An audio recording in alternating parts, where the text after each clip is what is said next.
பேர் காசிமா. நான் first year BA corporate economics justice பை சையத் அஹமத் காலேஜில் தான் படிச்சிட்ருக்கேன். இப்போ தான் 2024 தான் இப்போது ஜூலை மாதத்தில் சேர்ந்தேன். இப்போ தான் நான் வந்து 6 வயசுலேருந்து கேரம் விளையாடிட்டு இருக்கேன். அப்பா வந்து எனக்கு கோச் பண்ணிகிட்ருக்காங்க சின்ன வயசுலேருந்து. இப்போ ஸ்பெஷலாக வந்து மரியாதை இதயம் சார் கிட்ட தான் நான் கோச் பண்ணேன். அண்ணன் வந்து ஜூனியர் நேஷனல் வின் பண்ணதுக்கப்புறமா இங்கே ஒரே வந்து எல்லாருமே சால்வை போடுறது, கிஃப்ட் கொடுக்குறது அந்த மாதிரிலாம் பார்க்கும்போது நான் ஒரு மாதிரி நின்று பார்த்துட்டு இருந்தேன். பார்த்துட்டு கை தட்டின்னு இருக்கும்போது தான் எனக்கு என்ன தோணுச்சுன்னா, நம்மளும் கேரம் விளையாடினா இந்த மாதிரி நம்மளுக்கும் நிறைய ப்ரைஸ் கொடுப்பாங்க, நம்மளுக்கும் கிஃப்ட்லாம் வரும்னு சொல்லிட்டு தான் நான் அப்பா கிட்டே கேட்டிருந்தேன். அப்பா நானும் கேரம் விளையாடணும், எனக்கும் ரொம்ப ஆசையாக இருக்குது கேரம் விளையாடுறதுக்குன்னு சொல்லும்போது, அப்பா சரிம்மா விளையாடு, ஏதோ சின்ன பொண்ணு ஆசைப்படுறா அப்படின்னு நினச்சி தான் என்னை விளையாட வச்சாங்க. சரி விளையாடி நீயும் போயிட்டு. அப்புறமா எனக்கு கேரமில் ஒரு காயின் போடும்போது நான் உன்னிப்பாக போடுவேன். காயின் போட்டே ஆகணும் அந்த மாதிரி உன்னிப்பாக போடும்போது ஒருத்தவங்க சொன்னாங்க, என்ன இந்த பொண்ணு இவ்வளோ இன்ட்ரெஸ்ட்டாக விளையாடுறாளே கேரம், இவ்வளையும் விளையாட வச்சா இவ்வளோ ஒரு ஆள் ஆகிறதுக்கு நிறைய வாய்ப்பு இருக்குது அப்படின்னு சொல்லும் போது எங்கள் அப்பா எனக்கு என் மேலே கொஞ்சம் கான்சன்ட்ரேஷன் பண்ணி எனக்கு ப்ராக்டிஸ் கொடுத்துட்டு இருந்தார். அப்போ வந்து நான் ஃபஸ்ட்டு டோர்னமெண்ட் வந்து டிஸ்ட்ரிக்ட் லெவலில் விளையாடி வின்னர் வந்திருந்தேன். அதுக்கப்புறமா ஸ்டேட் போனோடனே ஸ்டேட்லேயும் செலெக்ஷன் ஆகி நேஷ்னல்ஸ் போயிட்டேன். நேஷ்னலில் போயிட்டு ரன்னர் ஃபஸ்ட்டு அக்கோலாவில் 2013-14 நான் ரன்னர் வந்தேன். அதுக்கப்புறமா நடந்த 2 கேடட் நேஷ்னல்லையும் நான் தான் வின்னர் கண்டினியூஸாக. அதுக்கப்புறமா நடந்த ஜூனியர் நேஷ்னல்ஸில் ஃபைனல்ஸு ரன்னர் நான், என்னுடைய சிஸ்டர் தான் வந்து வின்னர். அவங்க பேர் பர்கத் நிஷா. அவங்க வந்து இப்போ ஏர்போர்ட் அத்தாரிட்டியில் ஸ்பான்சரில் இருக்காங்க. அவங்க வின்னர், நான் ரன்னரு. இப்போது சீனியரில் ஃபெடரேஷன் கப்பு வந்து வின் பண்ணியிருக்கேன். அதோட பார்ட்டிசிபேஷன் சீனியர் நேஷ்னல்ஸில் 3rd place. இது ரெண்டுமே கேல்குலேஷன் பண்ணி எனக்கு 20 பாயிண்ட்ஸில் 6th வேர்ல்ட் கப் கேரம் டோர்னமெண்ட்டில் பார்ட்டிசிபேஷன் பண்ணி நான் இப்போ வந்து 3 ஈவெண்ட்டில் கோல்டு மெடல் வந்திருக்கேன். Team championship, women's singles, women's doubles 3த்துலேயும் வின் பண்ணியிருக்கேன். நேரம் இருக்கும். எங்கே நடக்கும் ப்ராக்டிஸ்? இந்த இடம் பார்க்குறதுக்கு மழை பெஞ்சாலும் சாரல் அடிக்கிற மாதிரி அந்த மாதிரியான இடம் தான் இருக்குது. இதுக்கு முன்னாடி இந்த இடம் எப்படி இருந்தது? எங்கேருந்து ப்ராக்டிஸ் ஸ்டார்ட் ஆனது? இங்கே தான் நான் 12 வருஷமாக ப்ராக்டிஸ் பண்ணிகிட்ருக்கேன். இந்த இடம் பார்த்திங்கன்னா மழை வந்தால் ஃபுல்லாக தண்ணி தான் இருக்கும், சாரல் இல்லை, ஃபுல்லாகவே தண்ணி தான். அங்கே சைட்லேருந்து விழுவும், இந்த சைட்லேருந்து வரும், இந்த சைட்லேருந்து எல்லா சைட்லேருந்து தண்ணி வந்துகிட்டே தான் இருக்கும். அதே மாதிரி இந்த இடம் வந்து டிஎம்கே மன்றம் தான்.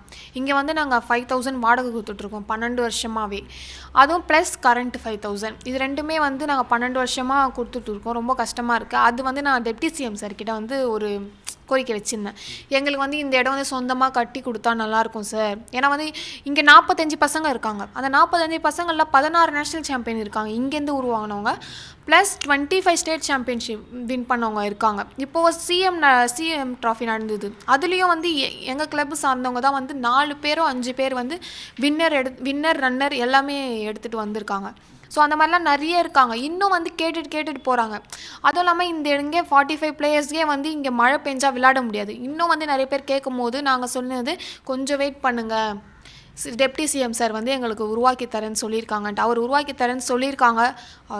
இன்னும் சீக்கிரமாக நடந்துச்சுன்னா இந்த இடம் நல்லாயிருக்கும். நீங்கள் பேசும்போது ஒரு விஷயம் ஆச்சரியமாக இருக்குது. அண்ணனுக்கு வந்து பாராட்டுகள் கொடுக்குறப்ப ஒரு ஆசை இருந்தது, கேரம் விளையாடணும்னு ஆசை இருந்ததுன்னு சொல்கிறீங்க. எப்படி உங்களோட ஸ்கில்லை டெவலப் பண்ணிட்டீங்க? அப்பா கோச் பண்ணாலும் அதெல்லாம் தாண்டியும் கேரமில் ஒரு ஸ்பெசிஃபிக்காக நம்ம என்ன பண்ணுனா நம்மளால் சக்ஸஸ் பண்ண முடியும்னு ஏதாவது ஃபார்முலா யூஸ் பண்ணிங்க? எங்கள் அப்பா எனக்கு சொன்னது ப்ராக்டிஸ், பயிற்சியும் இருக்கணும், முயற்சியும். இது ரெண்டும் வந்து கண்டிப்பாக எப்போவுமே இருந்தால் தான் ஒரு இதுலேயே நம்மளால் சக்ஸஸ்ஃபுல்லாக. படிப்பு கூட அப்படி தான், நம்ம வந்து எக்ஸாமுக்கு படிச்சுட்டு தான் நம்மளால் எக்ஸாம் எழுத முடியும். அப்படியே போய் நம்மளால் எழுத முடியும். அதே மாதிரி தான் கேரமும். ப்ராக்டிஸ் பண்ணால் மட்டும்தான் அங்கே போய்ட்டு மேட்ச்சில் நம்மளால் விளையாட முடியும். ஏன்னா வந்து எல்லாருமே வந்து எல்லாருமே வந்து ரொம்ப ஹார்ட் ஒர்க் பண்ணுறாங்க கேரமில், விளையாடிட்டே இருக்காங்க. அப்போ வந்து என்ன சொல்கிறது, ப்ராக்டிஸ் பண்ணால் மட்டும்தான் நம்மளால் எல்லாமே. எங்கள் அப்பா சொன்னது ப்ராக்டிஸ் இருக்கணும், நம்ம மேலே செல்ஃப் கான்ஃபிடென்ஸ் இருக்கணும். இது ரெண்டுமே இருந்தாலே போதும் கேரமுக்கு. சரி, வீட்டில் ஃபினான்சியல் ஸ்டேட்டஸ் எப்படி? அப்பா என்ன பண்ணுறாங்க அதை பற்றி? ஏன்னா அவங்க எவ்வளோ நேரம் ப்ராக்டிஸ் பண்ணுவீங்க? இப்போ கேரமுக்காக எவ்வளோ டைம் கொடுக்க வேண்டியது இருக்குது, மணி எவ்வளோ செலவு பண்ண வேண்டியது இருந்தது, அதை பற்றி? ஃபினான்ஷியலாக ரொம்ப கஷ்டம் தான். ஏன்னா எங்கள் அப்பா ஆட்டோ டிரைவர், அம்மா ஹவுஸ் ஒய்ஃப் தான். அண்ணன் வந்து ப்ரைவேட் கம்பெனியில் ஒர்க் பண்ணுறாங்க, அக்கா வந்து மேரிட். அவங்க நான் வந்து இப்போ தான் ஃபஸ்ட் இயர் படிச்சுட்ருக்கேன். இப்போது ஃபினான்ஷியலாக வந்து எனக்கு ஃபுல்லாகவே கஷ்டம் தான். ஏன்னா அப்பா வந்து ஆட்டோ ஓட்டிகிட்டு இருந்தார், இப்போ ஓட்டுறது கிடையாது. 1.5 வருஷமாக ஆயிடுச்சு, மேலேயே ஆயிடுச்சு, அதுக்கு மேலேயே. ஏன்னா இப்போ வந்து நான் நிறைய மேட்சஸ் அட்டன் பண்ணிகிட்ருக்கேன். எனக்கு வந்து இப்போ இந்தியன் ஆயிலில் வந்து ஸ்காலர்ஷிப் 2 இயர்ஸாக கொடுத்துட்ருக்காங்க. அதை வச்சு தான் அவங்க கொடுக்குறத வச்சு இப்போ நம்ம பர்ஃபார்மன்ஸ் பண்ணால் மட்டும்தான் அது இன்னும் கண்டினியூ ஆகினே இருக்கும். ஸோ அப்போ சொல்லும்போது நான் மேட்ச் ஒரு மேட்சும் அட்டென்ட் பண்ணி போய் தான் ஆகணும், கம்பல்சரி அது. அதனால் மேட்ச்சுக்கு போயிட்டு அப்படி தான் அப்பாவும் என் கூடயே வருவார். ஸோ அப்போ வரும்போது ஒரு ஊர் போகும்போது நாங்கள் வந்து கடன் வாங்கிட்டே தான் போவோம். ஒரு ஊர் போகிறதுக்கே 10,000 15,000 எங்களுக்கு ஆகிடும். ஏன்னா நான் மட்டும் போக மாட்டேன், எங்கள் அண்ணனும் செலக்ட் ஆகிட்டு வருவார். ஒரு சில மேட்ச் எங்கள் அண்ணனும் செலக்ட் ஆகிட்டு வரும்போது எங்கள் அம்மாவும் என் கூடயே வந்துடுவாங்க. ஸோ அப்போ சொல்லும் போது எங்களால் வந்து இந்த 2000லாம் எங்கள் ஒரு நாள் ரூமுக்கே வந்து இப்போலாம் 3000 ஆகிடுச்சு. அப்படி சொல்லும் போது ரொம்ப ஃபினான்ஷியலாக எங்களுக்கு கஷ்டமாக தான் இருக்கும். இப்போ வேர்ல்டு சாம்பியன்ஷிப் அது வாங்கியாச்சு, வாங்கினதுக்கப்புறம் இந்த கஷ்டத்துக்கெல்லாம் சேர்த்து அது எப்படி ஃபீல் பண்ணீங்க அந்த டைமில்? ரொம்ப எனக்கு ஹாப்பியாக இருக்குது. ஏன்னா வந்து இன்றைக்கி வரைக்கும் வாடகை வீட்டில் தான் நாங்கள் இருக்கோம். எங்களோட பிளான் இப்போ என்னென்னா ஒரு சொந்த வீடு வாங்கணும்.